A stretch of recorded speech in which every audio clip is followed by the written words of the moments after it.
తెదేపా జనసేన కలిసి ప్రజల్లోకి వెళ్తుంటే జగన్ గుండెల్లో రైలు పరిగెడుతున్నాయి.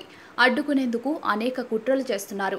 ఆఖరుకు పిరికితనంతో పవన్ కళ్యాణ్ హెలికాప్టర్ను అడ్డుకునేందుకు కుట్ర పన్నారు అని తెదేపా అధినేత చంద్రబాబు ధ్వజమెత్తారు.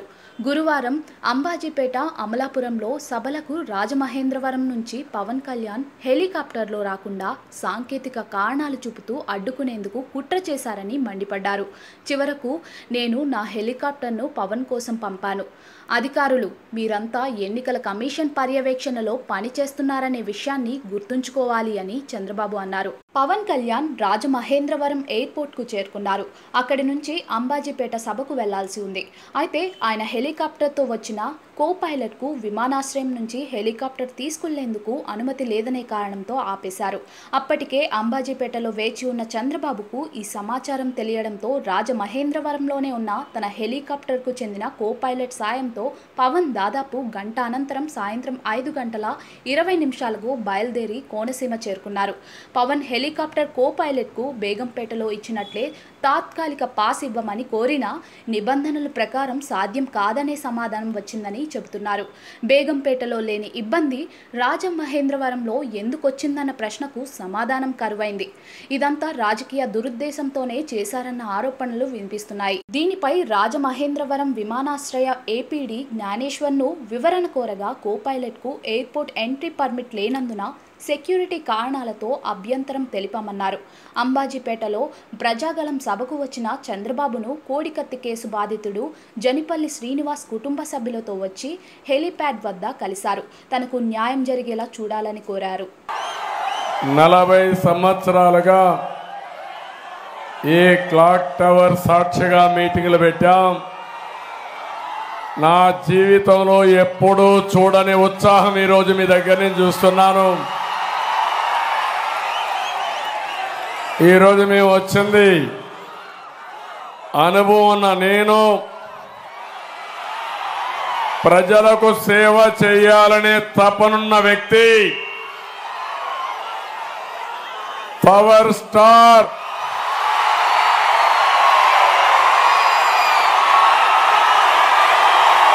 నిజమైన నాయకుడు,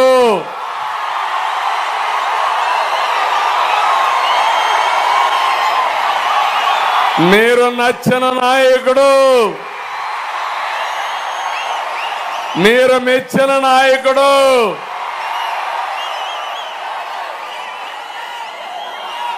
ఇద్దరం కలిసి వచ్చామంటే ఇంకా మీరు చూడండి, సూపర్ డూపర్ హిట్. ఎవరైనా ఆదుకొని నిలబడతారా తమ్ముళ్ళు? అడ్డంగానే మిమ్మల్ని అడుగుతున్నా. నిలబడితే తొక్కుకుంటా పోతాం సైకిల్తో. గ్లాసు పగలగొట్టాలంటే పదునెక్కుతుంది. పదునెక్కిన గ్లాస్ ఏం చేస్తుందో నాకే తెలియదు. అందుకని ఇంకో పక్క కమలం కూడా సాక్షాత్తు ప్రధానమంత్రి నరేంద్ర మోడీ గారు కూడా కలిసి వస్తున్నాం. ఈరోజు మా కోసరం కలిసింది కాదు. నేను ఒక విషయం అడుగుతున్న, పచ్చని సీమ కోనసీమ అవునా కాదా? ప్రశాంతమైన కోనసీమ, అందాల సీమ, మేమందరం మెచ్చిన సీమ ఈ కోనసీమ. దుర్మార్గులు వచ్చారు 5 ఏళ్లుగా, మాఫియాని తెచ్చారు 5 ఏళ్లుగా. కోనసీమని మరో పులివెందల చేయాలనుకుంటున్నారు. ఏం తమ్ముళ్ళు, చేయనిస్తారా మీరు? సహకరిస్తారా మీరు? ఆమోదిస్తారా మీరు? నా అభిమతం, మిత్రుడు పవన్ కళ్యాణ్ గారి అభిమతం ఒక్కటే, 3 జెండాలు. మా అజెండా ఒకే ఒక అజెండా, ఈ కోనసీమని, అందాల సీమని భవిష్యత్తులో బంగారు సీమగా తయారు చేయాలనేది మా ఆలోచన.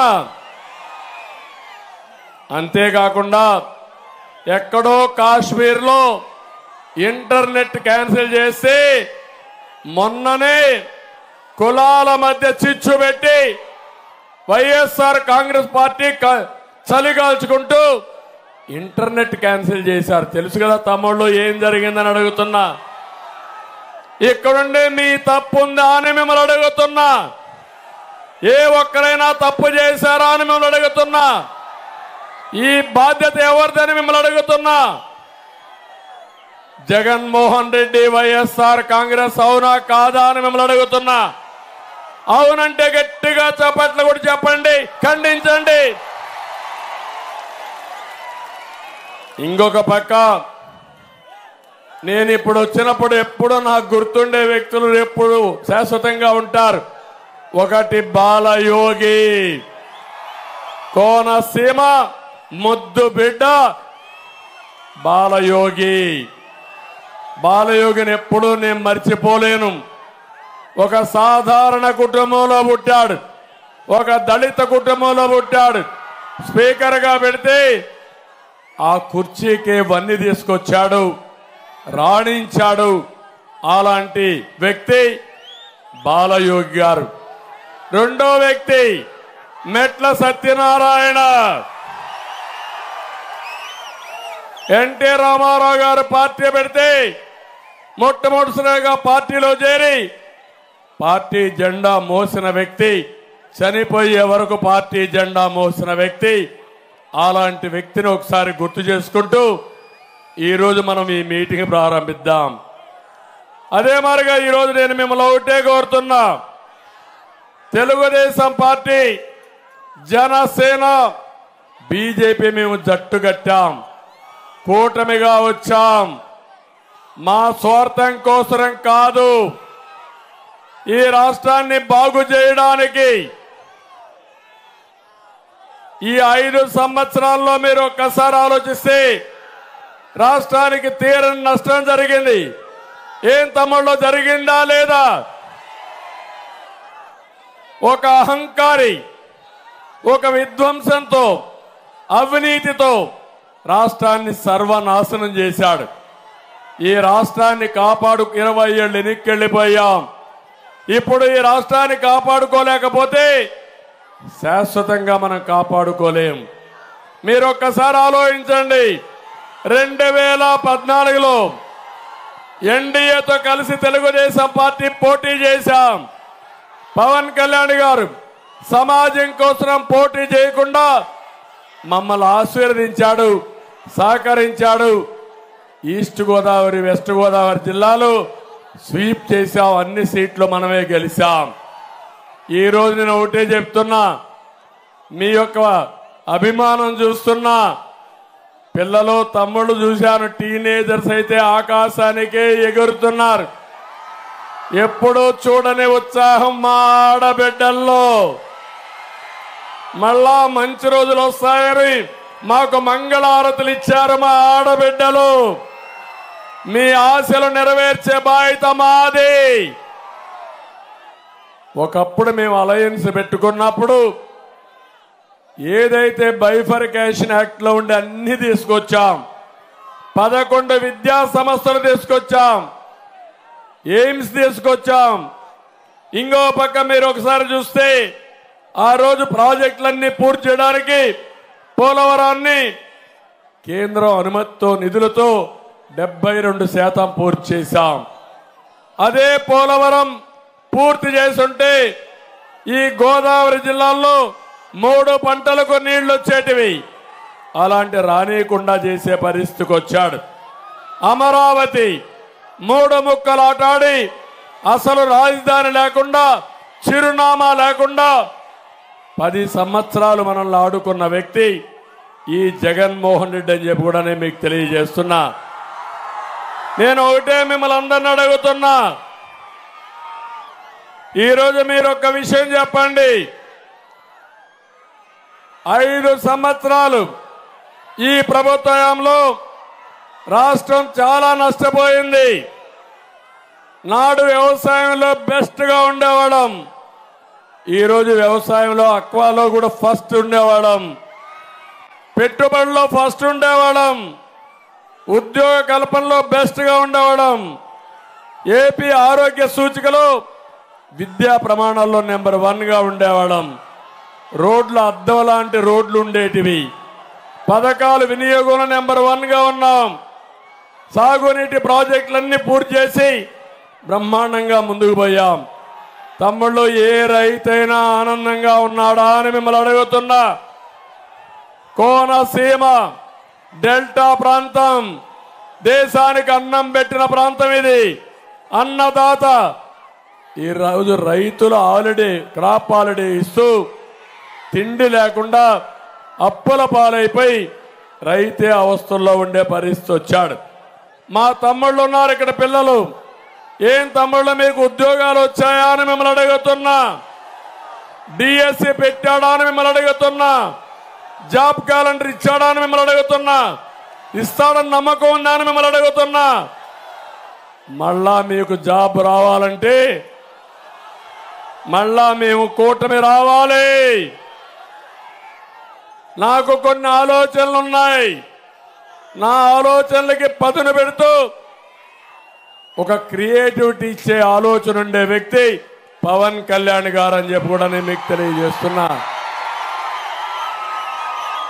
ఇప్పుడే ముందు మీటింగ్లో నేను ఒక మాట మాట్లాడాను.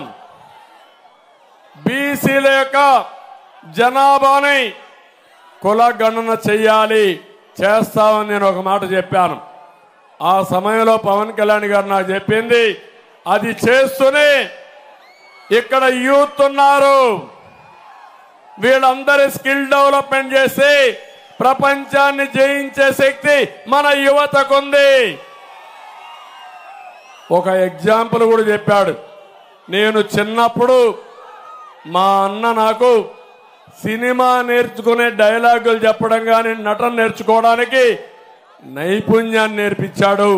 నేను సినిమా యాక్టర్ అయ్యాను, ఇప్పుడు రాజకీయాల్లోకి వచ్చాను, ప్రజల మన్నలు పొందుతున్నానని చెప్పాడు. ఆ సమయంలో చిరంజీవి గారు తీసుకున్న నిర్ణయం ఈరోజు కుటుంబం మొత్తం సినిమా యాక్టర్లు అయ్యారంటే అది సరైన సమయంలో మనం ఇచ్చే నైపుణ్యం మన పిల్లలకు నేర్పించే విధానం అని చెప్పి నేను మీకు తెలియజేస్తున్నా. అందుకని నైపుణ్య కేంద్రాలు పెడతాం. యువతకు హామీ ఇస్తున్నా, మీ అందరికీ ఉద్యోగాలు 20 లక్షల ఉద్యోగాలు ఇచ్చే బాధ్యత మాది. వర్క్ ఫ్రమ్ హోమ్, మీ ఇంట్లో కూర్చొని ప్రపంచ కంపెనీలో పనిచేస్తారు.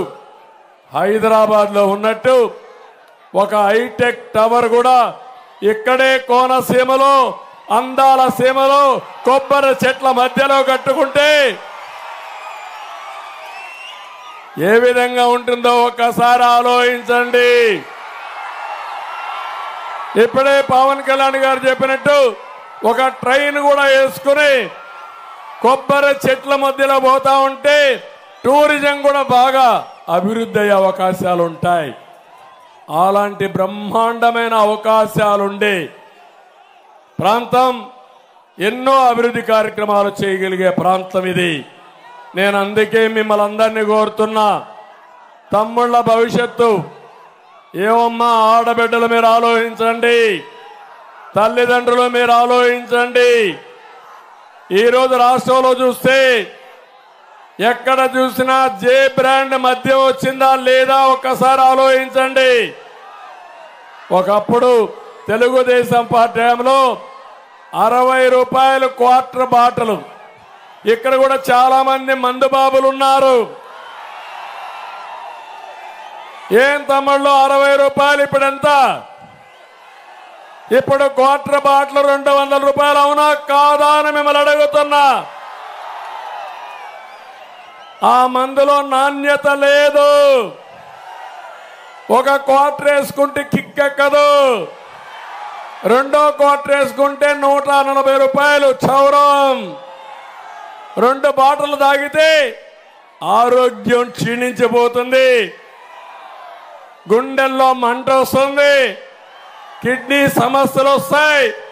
కానీ జగన్మోహన్ రెడ్డికి మాత్రం కనికరం లేదు. దీనికి తగినట్టు నేను అడుగుతున్నా, అమలాపురంలో గంజాయి దొరుకుతుందా లేదా తమ్ముళ్ళు అని మిమ్మల్ని అడుగుతున్నా. ఉందా లేదా అని మిమ్మల్ని అడుగుతున్నా. గంజాయి ఉందన్న వాళ్ళు చేలు పైకి ఎత్తండి. ఏం తమ్ముళ్ళు, తేలుగుట్టిన దొంగల మార్గమునుంటే సమస్య పరిష్కారం కాదు. రాష్ట్రం అంతా గంజాయి ఉంది, అవునా కాదా? ఒక్కరోజు ముఖ్యమంత్రి సమీక్ష చేశాడా? అదే నేను గాని పవన్ కళ్యాణ్ గాని భరిస్తామా అని మిమ్మల్ని అడుగుతున్నా. మన బిడ్డలు గంజాయి పాలైతే ఒకసారి అలవాటు చేసుకుంటే ఎవ్వరూ కాపాడలేము. అది మా బాధ. ఈ రాష్ట్రాన్ని కాపాడుకోవాల్సిన అవసరం ఉంది. ఇది కాకుండా అప్పుల్లో రాష్ట్రం నెంబర్ 1గా తయారైంది. దివాలా తీసే పరిస్థితి వచ్చింది.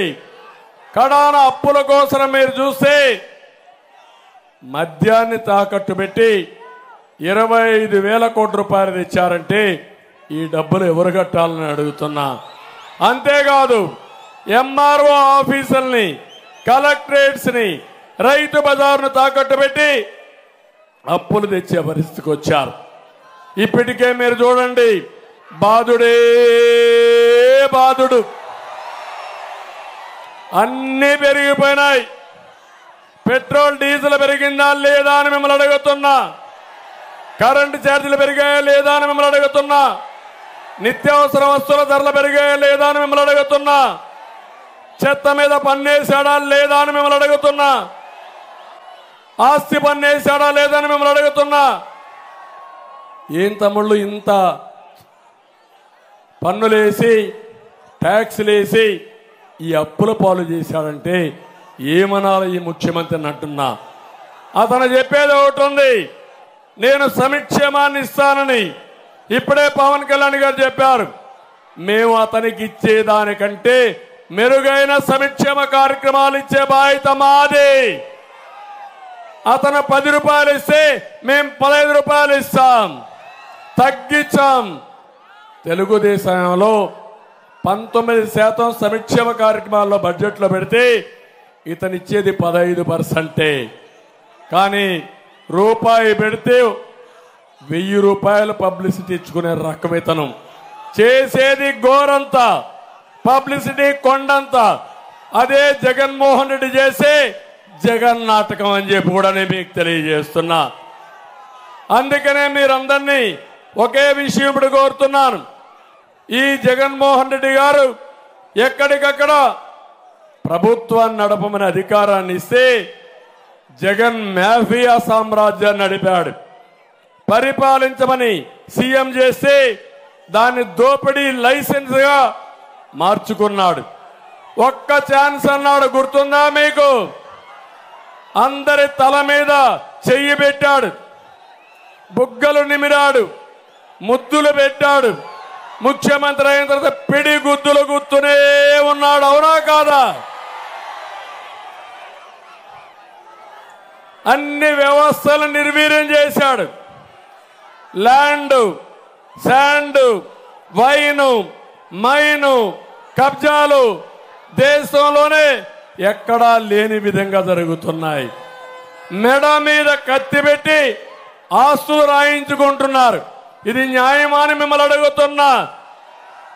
ఇంకొక పక్క మీరు ఒకసారి చూస్తే ఈ ముఖ్యమంత్రికి అన్నం తినడం ఎప్పుడో మానేశాడు. జగన్కి అల్పాహారం ఇసుక, మధ్యాహ్న భోజనం మద్యం, అదే మారిగా మైన్స్ వచ్చి రాత్రి డిన్నర్ ఇతనికి. ఈ విధంగా అలవాటు అయిపోతే ఇంకేమవుతుందో మీరే ఒక్కసారి ఆలోచించుకోండి. మొత్తం సహజ వనరులన్నీ కూడా దోచేశాడు. తమిళలో ఇంకొక విషయం చెప్పాలి. మీ దగ్గర పట్టాదారు పాస్ పుస్తకాలు ఉన్నాయా? దాని మీద ఎవరి ఫోటో ఉంది? ఎవరి ఫోటో ఉంది? జగన్మోహన్ రెడ్డి తాత వాళ్ళ ముత్తాత మీకు ఆ భూమి ఇచ్చాడా? మీ నాన్న ఇచ్చాడు. మీ తాత భూమి ఇస్తే మీ ఆస్తి పైన జగన్మోహన్ రెడ్డి ఫోటో వేసుకుంటున్నాడంటే ఎంత అహంకారం ఒక్కసారి మీరు ఆలోచించండి. ఇంకో పక్క మీరు చూస్తే మీ పొలంలో రాళ్ళు వేశారు, సర్వే రాళ్ళు వేశారు.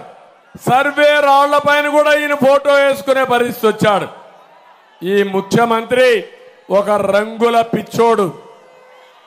ఇంకో పక్క ఎక్కడ చూసినా ఒక అహంభావంతో ఇష్టానుసారంగా రాష్ట్రాన్ని సర్వనాశనం చేయడానికి ముందుకు పోయాడు.